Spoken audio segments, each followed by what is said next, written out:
Thank you, Dr. Cloud. What an honor to be part of your show. I've read most of your books, and the last one I read, Necessary Ending, has helped me end a relationship that was not healthy.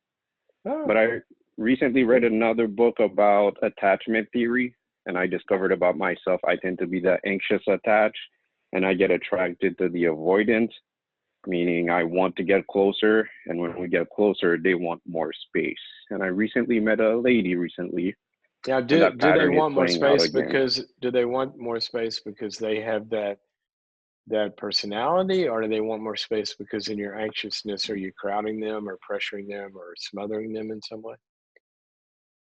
That's the part I have a hard time detecting. I want to spend more time together. I feel sometimes they find reasons. Well, I'm not ready for a relationship. I like you. Let's get to know each other very slow. And that makes me feel, how come I'm getting more interested in this person and they want to slow down more and more? Days that I want to spend time, they find, well, maybe not today, maybe some other day. And it makes me feel, am I Maybe some missing? other day, or yeah, I'd like to do that. I can't do it today, but I'd like to do that on Saturday or something. Is it maybe, and you feel like they're trying to like kind of pull away from you, but aren't really saying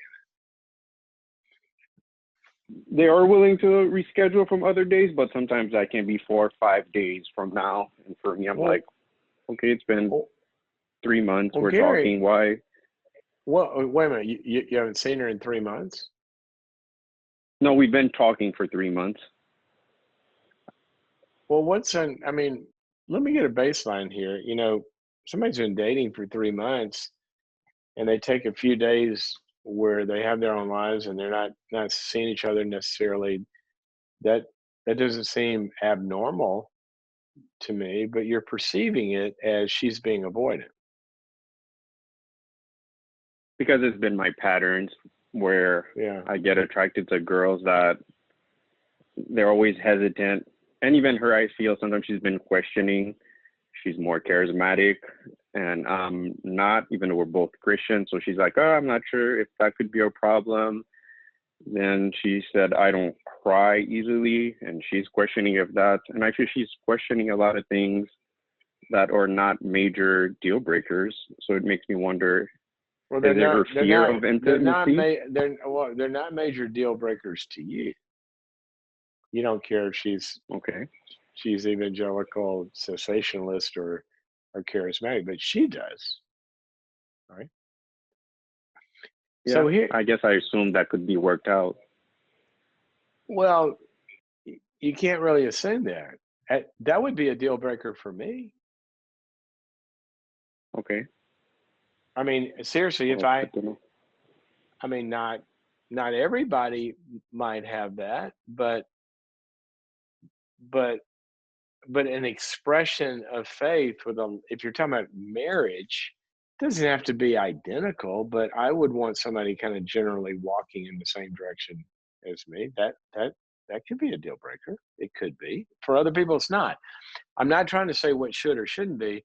Here's what I'm trying to do. I want you to begin to think about maybe normalizing somebody else's experience, because this will also help with the kind of the anxious attachment thing. Okay.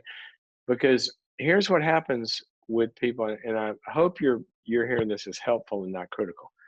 But when you have an anxious attachment style, and however people mean that, the term gets thrown around a lot, but it basically means that you're kind of like vigilant, looking for, oh my gosh, am I getting abandoned? Am I getting rejected? Does she not like me? Right? Yes. Yeah. So your brain is always scanning, right? Well, That's correct. if we're always scanning, we're going to always find something that we could read that way. People with secure attachment sort of assume, the world loves me and she'll be there in 5 days after she does her own thing. And they don't make the assumption that that means that she doesn't like me or whatever. So I would suggest a couple of things. I want you to start to think about maybe normalizing in a relationship somebody having an experience that's different than yours, and doesn't necessarily mean something negative,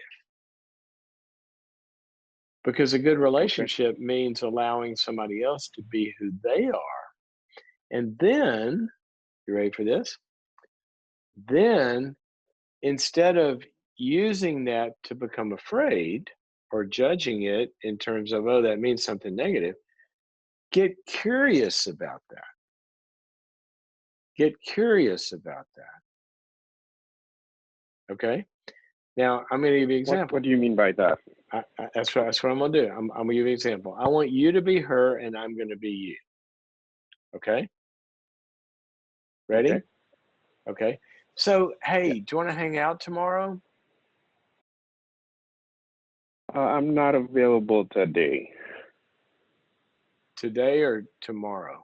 No, I was talking about tomorrow. Well, how about we maybe this weekend, maybe Sunday or Yeah, Sunday's great. Um, Let me ask you a question though.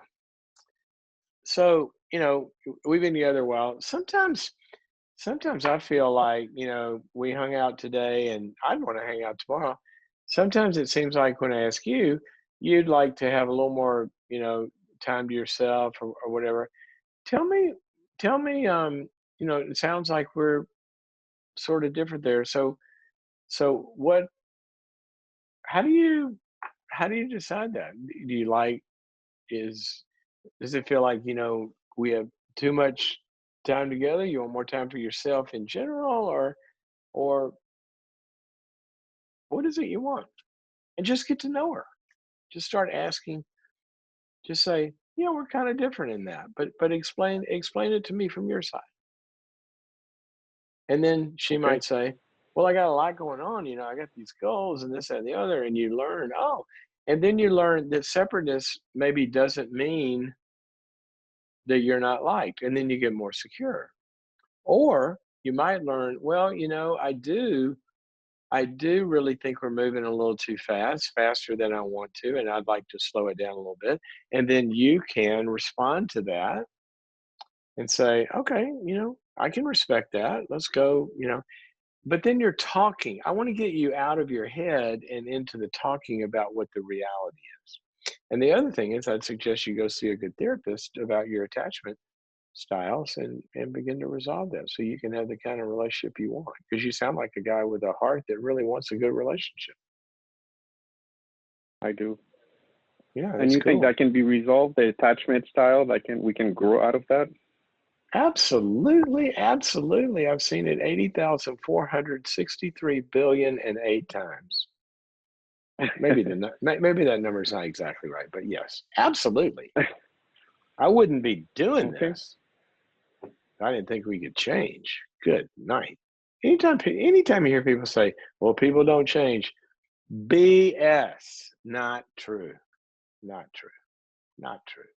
Some people don't change, Well, but it's not true that people can't well, change. Okay. All right. Thank you for your well, call thank you and so good much for. luck. You're very, very welcome. And as you're processing that, a lot of times in our relationships, as we've heard many times today, we're in different places.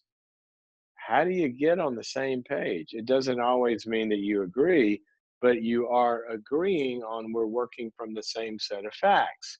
We're working from the same set of assumptions. We're working from the same set of expectations. We may have very different perspectives about those, but we're on the same page. Doesn't mean we always agree, but at least we understand that our understanding of each other, we're both understanding the issues to be what they are. Then we can start to resolve things.